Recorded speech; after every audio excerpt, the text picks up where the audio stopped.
ہم اپنا آج کا سبق شروع کرتے ہیں۔ اعوذ باللہ من الشیطان الرجیم، بسم اللہ الرحمن الرحیم۔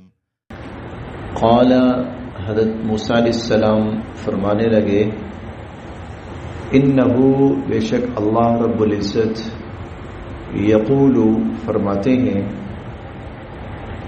انہا بقرہ کہ وہ جو گائے ہے، لا ذلول لا نہ ذلول اس سے کوئی کام لیا جاتا ہو، خدمت لی جاتی ہو۔ لا ذلول کہ وہ گائے ایسی ہو کہ اس سے کسی قسم کا کام یا خدمت نہ لی جاتی ہو۔ تثیر جوتنا، زمین کو ہموار کرنا، جب کھیتی باڑی کی جاتی ہے تو زمین کو نرم کیا جاتا ہے، ہموار کیا جاتا ہے۔ تو تثیر الارض وہ زمین کو ہموار کرنے کے کام میں بھی نہ لی جاتی ہو، یعنی نہ تو زمین کو جوتتی ہو، ولا اور نہ تسقی سیراب کرتی ہو، الحرث کھیتی کو، ولا تسقی الحرث اور نہ ہی کھیتی کو سیراب کرتی ہو۔ مسلمہ بے عیب، مسلمہ بے عیب ہو، لا نہ شیعتا داغ، فیہا اس میں، لا شیعت فیہا اور اس میں کوئی داغ بھی نہ ہو۔ لا ذلول اس سے کوئی خدمت نہ لی جاتی ہو، تثیر الارض نہ تو وہ زمین کو ہموار کرنے یا کھیتی باڑی میں لی جاتی ہو، ولا تسقی الحرث اور نہ ہی کھیتی کو سیراب کرتی ہو۔ مسلمۃ بے عیب ہو، لا شیعت فیہا اور اس میں کوئی داغ نہ ہو۔ قالوا وہ کہنے لگے، بنی اسرائیل کہنے لگے، الآن اب، جئتا آپ لائے، بالحق پوری تفصیل، الآن جئت بالحق ہاں اب آپ پوری تفصیل لے کر آ گئے۔ پس ذبحوا انہوں نے ذبح کیا، ہاں اس گائے کو، فذبحوها انہوں نے اس گائے کو ذبح کیا، وما کادوا اور نہیں تھے وہ، یفعلون ایسا کرنے والے، وما کادوا یفعلون حالانکہ وہ ایسا کرنا نہیں چاہتے تھے۔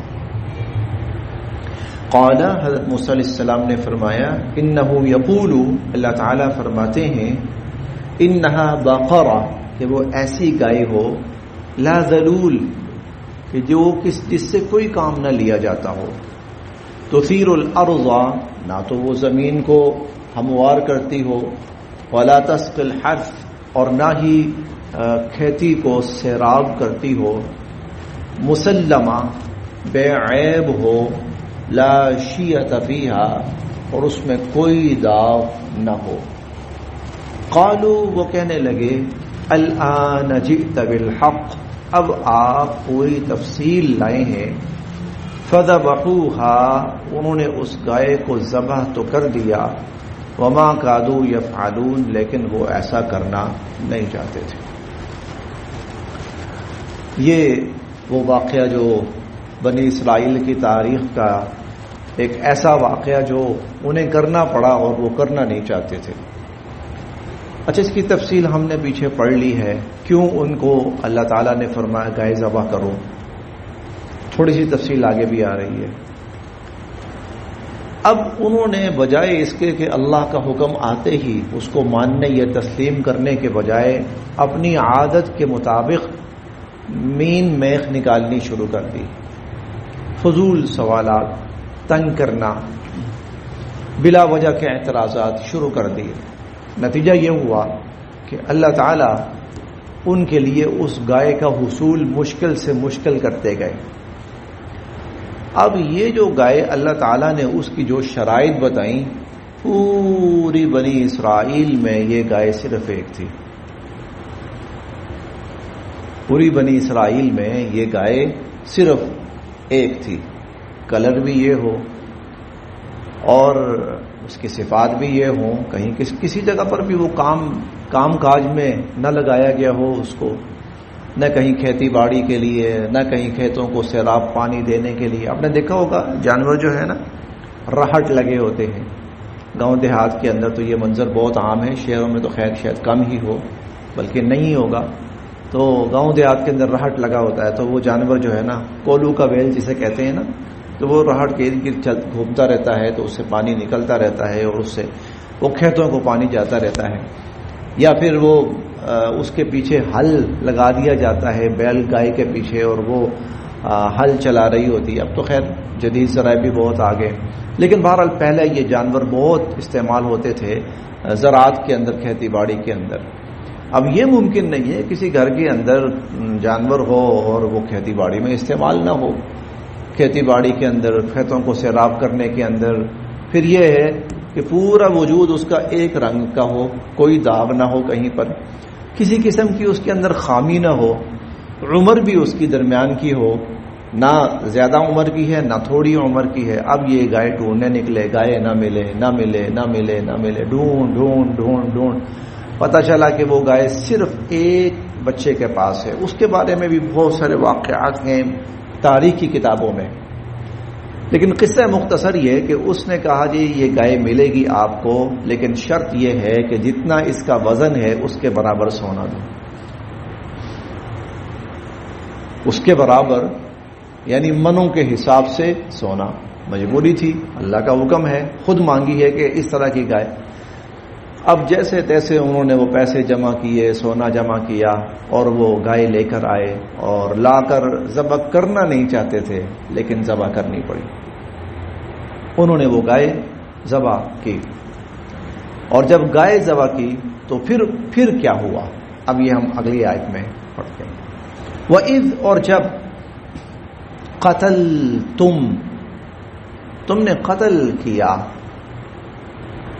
وَإِذْ، اور جب، قتل تم نے قتل کیا، نفسن، ایک شخص، اور جب تم نے ایک شخص کو قتل کیا، فَادَّارَأْتُمْ، اور تم ایک دوسرے پر الزام دھرنے لگے، فَادَّارَأْتُمْ، تم ایک دوسرے پر الزام دھرنے لگے، فیہا، اس قتل کے بارے میں۔ واللہ، یعنی یہ سارا واقعہ کیا تھا، کیوں اللہ نے کہا کہ گائے ذبح کرو، کیا وجہ تھی؟ بنی اسرائیل نے کہا مذاق کر رہے ہیں ہمارے ساتھ آپ، تو کیوں یہ سارا واقعہ کیوں ہوا؟ وَإِذْ قَتَلْتُمْ نَفْسًا، جب تم نے ایک شخص کو قتل کیا، فَادَّارَأْتُمْ فِيهَا، اور اس کا الزام ایک دوسرے پر دھرنے لگے۔ واللہ، اور اللہ تعالی، مخرجن، ظاہر فرمانے والے تھے، ما، جو، کنتم، تھے تم، تکتمون، چھپا رہے، جو کچھ تم چھپا رہے تھے اللہ تعالیٰ اس کو ظاہر کرنے والے تھے۔ فقلنا، تو ہم نے کہا، فقلنا، تو ہم نے کہا، اضربو، مارو،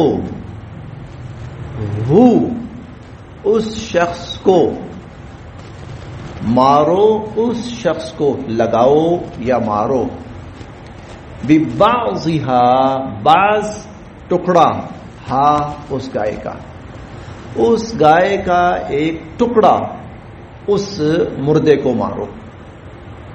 فقلنا تو ہم نے کہا اضربوہ ببعضھا، اس گائے کا ایک ٹکڑا، ایک حصہ اس مقتول کو مارو. کذالک، اسی طرح، یحیی، زندہ فرمائیں گے، اللہ الموتى، مردوں. کذالک یحیی اللہ الموتى، اس طرح اللہ تعالی مردوں کو زندہ فرمائیں گے. اور یری، دکھاتے ہیں، کم، تمہیں، آیات ہی، اپنی آیات، وَيُرِيكُمْ آیاتہ، اور اللہ تعالیٰ تمہیں اپنی آیات یعنی اپنی قدرت کی نشانیاں دکھاتے ہیں. لعلکم، تاکہ تم، تعقلون، سمجھ جاؤ. لعلکم تعقلون، تاکہ تم سمجھ جاؤ. چنانچہ اس شخص کو، مقتول کو، جانور کا ذبح کر کے اس کا حصہ لگایا گیا تو وہ زندہ ہو گیا. زندہ ہو کر اس نے بتا دیا میرا قاتل کون ہے. اور پھر موسیٰ علیہ السلام نے قصاصاً اس قاتل کو قتل کر دیا. تو اللہ تعالیٰ ساتھ یہاں یہ بھی بتا رہے ہیں کہ جس طرح ہم نے اس مردے کو زندہ کیا ہے، اسی طرح اللہ تعالیٰ قیامت والے دن اپنے جتنے بھی مردے ہیں جو بھی دنیا سے چلے گئے سب کو زندہ فرمائیں. کذالک یحیی اللہ الموتى، اس طرح اللہ تعالیٰ مردوں کو زندہ فرمائیں گے قیامت والے دن سب. ہاں صرف اتنا ہوا کہ یہاں پر اس کے لیے تھوڑا سا خصوصی انتظام کرنا پڑا کہ گوشت کا ٹکڑا اس کو لگانا پڑا. اور اس کی وجہ یہ بھی ہو سکتی ہے کہ چونکہ بنی اسرائیل ایک عرصے کے اندر گائے کی پرستش میں مبتلا ہو چکے تھے اور گائے کی محبت کہیں نہ کہیں ان کے اندر تھی. اللہ تعالیٰ اس کو نکالنا چاہتے تھے. اور یہ بھی ممکن ہے کہ دنیا میں ایسی بھی اقوام آئیں گی جو اس گائے کو پتہ نہیں کیا رتبہ اور کیا درجہ دیں گی، کیا رتبہ اور کیا درجہ دیں گی. تو اللہ تعالیٰ نے پچھلی اقوام کے ذریعے ان جانوروں کے ذبح کا حکم کر کے لوگوں کے دلوں سے وہ چیز نکالنے کی کوشش کی ہے کہ ان میں سے کوئی بھی چیز اس درجے کی مقدس نہیں ہے کہ اسے جو ہے عبادت کے لائق بنا لیا جائے. یہ تو انسان کی خدمت کی چیز ہے. اللہ رب العزت کی ذات کے سوا بقیہ جتنی مخلوقات ہیں، انسان کے علاوہ جتنی مخلوقات ہیں، وہ سب کے سب انسان کے فائدے کے لیے ہیں. وہ الذی خلق لکم ما فی الارض جميعا، اس سے فائدہ اٹھایا جائے، اس سے نفع حاصل کیا جائے. سورج ہے، چاند ہے، ہم بار بار پڑھیں گے سخر لکم، اللہ نے ان سب کو تمہارے لیے مسخر کر دیا ہے. مسخر کا مطلب تمہاری خدمت میں لگا دیا ان کو، یہ تمہیں فائدہ پہنچائیں، یہ تمہیں نفع پہنچائیں، یہ تمہارے کام کاج کریں. اتنا بڑا ہے سورج، بہت بڑا ہے، بہت بڑا ہے سورج. یہ جہاز اڑتا ہے نا جب، تو چند ہزار فٹ کی بلندی پہ ہوتا ہے، چند ہزار فٹ کی بلندی پر. اتنا بڑا جہاز اتنا سا نظر آ رہا ہوتا ہے، اتنا سا چھوٹا سا کوا چیل اس سے بھی بہت چھوٹا سا نظر آ رہا ہوتا ہے. سورج 9 کروڑ 30 لاکھ میل دور ہے، 9 کروڑ 30 لاکھ میل، اور پھر بھی اتنا بڑا نظر آتا ہے. اب اندازہ لگائیں کہ اس کا حجم کیا ہوگا، اس کا سائز کیا ہوگا. یہ جو ہماری پوری زمین ہے نا، یہ سائنسدان بتاتے ہیں اندازہ ان کا کہ اگر آپ 13 لاکھ زمینیں اکٹھی کریں نا، 13 لاکھ، تو ایک سورج بنتا ہے. اتنا بڑا ہے وہ، اتنا بڑا کہ یہ جو نظام شمسی پورا ہے یہ سب کا سب اس کے ارد گرد گھوم رہا ہے. لیکن اسے بھی اللہ نے انسان کے فائدے کے لیے پیدا کیا، انسان کو نفع پہنچائے. وہ خدا نہیں ہے، وہ معبود نہیں ہے، اسے سجدہ نہیں کیا جا سکتا، اس کے سامنے کسی بھی قسم کے اس طرح کے آداب بجا نہیں لائے جا سکتے جو کسی عبادت کی شکل یا عبادت کا رنگ ہو. انسان کے لیے چاند ہے، انسان کے لیے آسمان ہے، انسان کے فائدے کے لیے، انسان کے لیے اللہ تعالیٰ نے بنایا. اتنی بڑی زمین انسان کے لیے اللہ تعالیٰ نے بنائی. ہاں انسان بے وقوف ہوتا ہے کہ جو چیز اس کی خدمت کے لیے ہے وہ اس کو اپنا خدا بنا لیتا ہے، اس کو معبود بنا لیتا ہے. اس کی بندگی، اس کی پوجا، اس کی پرستش، اور پھر اس کے بارے میں ایسے توہمات اختیار کر لیتا ہے کہ انسانی عقل دنگ رہ جاتی ہے. ان کے پیشاب کو متبرک سمجھا جاتا ہے. جتنے بھی جانور ہیں، وہ چاہے گائے ہیں، بھینسیں ہیں، گھوڑے ہیں، ہاں کوئی بھی، سب انسان کے فائدے کے لیے. ضرورت پڑے تو ذبح کر کے ان کو گوشت بھی کھاؤ، ضرورت پڑے ان کا دودھ بھی دو، ضرورت پڑے ان کو کھیتی باڑی میں استعمال کرو، ضرورت پڑے ان کو سواری کے طور پر استعمال کرو. یہ انسان کے لیے، انسان کے فائدے کے لیے. ہاں بلا وجہ ان کو نقصان نہ پہنچایا جائے، ان پہ ظلم نہ کیا جائے، یہ اسلام منع کرتا ہے. ظلم کرنا، زیادتی کرنا، بہرحال وہ بھی اللہ کی مخلوق ہے، اسے بھی درد تکلیف محسوس ہوتا ہے. پچھلے کچھ عرصے میں کچھ ایسے واقعات ہوئے ہیں، جانوروں پر ظلم کیا گیا ہے، وہ ناقابل معافی. اللہ تعالیٰ کے ہاں اس کی بھی معافی نہیں، اس کا بھی حساب قیامت کے دن ہوگا. اگر دنیا میں اس کا معاملہ نہ ہوا تو یہ ممنوع. باقی اس سے فائدہ اٹھائے انسان جس طرح بھی. تو ان کے دلوں سے گائے کی عظمت نکالنا کہ یہ کسی خدائی درجے میں ہے یا معبود کے درجے میں ہے، یا قیامت تک آنے والے لوگوں کے ذہنوں میں یہ آئے کہ اس کو کوئی ایسا درجہ دیا جا سکتا ہے. نہیں، ذبح کرو اس کو.